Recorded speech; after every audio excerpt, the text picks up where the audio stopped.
Subscribe now and press the bell icon. उद्देश्य ये होना चाहिए कि मेरा मोक्ष हो, पीछा छूटे, फिर आपको ये संसारिक सुख तो ऑटोमेटिक देगा भगवान, क्योंकि आपने एक का डिमांड करी है, भगवान मेरा मोक्ष हो, तो मोक्ष के लिए तो भक्ति करनी पड़ेगी आपने। और भक्ति प्राणी तभी कर सकता है जब उसको उसका मन टिक जाए। मन कब टिकेगा? जब आपकी जो कंपल्सरी रिक्वायरमेंट हो और जिसके कारण ये मन दौड़ता है इधर उधर, वो पूरी हो जाएगी। जैसे कोई टेंशन बना लेता है, टेंशन होगी मेरे, अब उस टेंशन का समाधान ये है कि परमात्मा के ज्ञान से आप ये समझें पहले कि इस जो टेंशन तुम बना रहे हो ये कितनी आवश्यक है, और फिर परमात्मा उस टेंशन को जो आपके भक्ति में बाधक है उसको ठीक कर देगा। फिर आपका कितना गदगद होगे, कितनी भक्ति में रुचि बनेगी। तो आप ये मांगोगे कि मैंने परमात्मा मोक्ष दो, तो फिर परमात्मा का कर्तव्य बदल जाता है। वो फिर आपको मोक्ष के लिए ही तैयार करता है, और फिर आपके उस मोक्ष मार्ग में जो बाधाएं आती हैं ऑटोमेटिकली उन दुखों को दूर करेगा, अगर वो आवश्यक होंगी। और ये जो यहाँ की डिमांड है, मेरे कार हो जाए, कोठी हो जाए, बेटा हो जाए, बेटी हो जाए, उच्च पोस्ट बन जाऊं, प्राप्त हो जाऊं, एमएलए बन जाऊं, मंत्री बन जाऊं, प्रधानमंत्री बन जाऊं, ये मन की बकवाद है, ये परमात्मा नहीं सुनता। क्योंकि परमात्मा उन चीजों को आपको देगा जो आपके इस जन्म मरण के रोग के नाश करने में बाधक ना हो।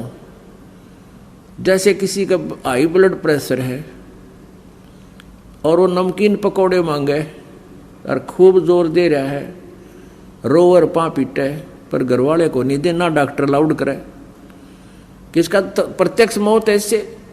तो ऐसे ही पुण्यात्माओं इस भक्ति मार्ग में, यानी इस परमात्मा के ऑपरेशन थिएटर में, इस ट्रीटमेंट अंडर ट्रीटमेंट आप होगे हो, तो अब आपके मन की नहीं चलेगी। आपको वही वस्तु देगा भगवान जो आपके इस जन्म मरण के रोग के नाश में बाधक ना हो।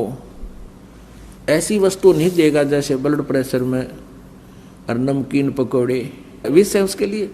तो ऐसा विष आप डिमांड भी करते रहोगे, प्रभु नहीं देगा। आइयो से मत आइयो, क्योंकि हमारा उद्देश्य यहाँ आपको सेठ बनाना नहीं, इस भौतिक सेठ बनाना नहीं, आध्यात्मिक सेठ बनाना है हमारा उद्देश्य। और परमेश्वर कबीर जी कहते हैं, कबीरा सब जग निर्धना धनवंता नहीं कोय, और धनवंता सो जानियो जिस पर राम नाम धन होए। और अन्य सुख तो आप ही होंगे। जैसे किसान का प्रथम उद्देश्य होता है गेहूं बीजने का, कि मेरे परिवार और मेरे को अन्न प्राप्त हो, उसका उद्देश्य अन्न प्राप्त करना होता है, भूसा नहीं। वो भूस प्राप्त करना नहीं होता, जो कि गेहूं प्राप्त करने के उद्देश्य से जो प्रोसीजर अपनाया गया, बीज बीजा गया गेहूं का, तो भूसा तो अपने आप मिल जाता है। तो पुण्यात्माओं, संसारिक सुविधाएं, यहाँ का सुख, इस काल के लोक का, ये तो भूसा समझ लो, और मोक्ष समझो गेहूं। तो गेहूं के उद्देश्य से, टारगेट से यदि तुम ये बोओगे, ये भक्ति बीज बोओगे और साधना सत्य करोगे, तो आपको यहाँ संसारिक सुख तो बिना मांगे होंगे। और जिसने उद्देश्य ही घास फूस बनाना के लिए बीज बो रखे हो, तो कच्चा काट लेगा उसने, वो घास चरा लेगा, आप भूखा मरेगा। फिर जो घास है वो पशुओं के लिए है, अपने लिए नहीं, अन्य प्राणियों के लिए है। तो पुण्यात्माओं, जो संसारिक सुविधा हम मांगते हैं ये हमारे लिए नहीं। अब जैसे किसी का संतान नहीं हुई और करोड़पति है, 2 कोठी बना रहा है, उसकी मृत्यु के बाद वो भाई जब इकट्ठे होंगे और उसने बांट लेंगे, दिया जी सारे पैसे ले लेंगे, तो वो किसके लिए वो गया? वो अपने लिए नहीं था।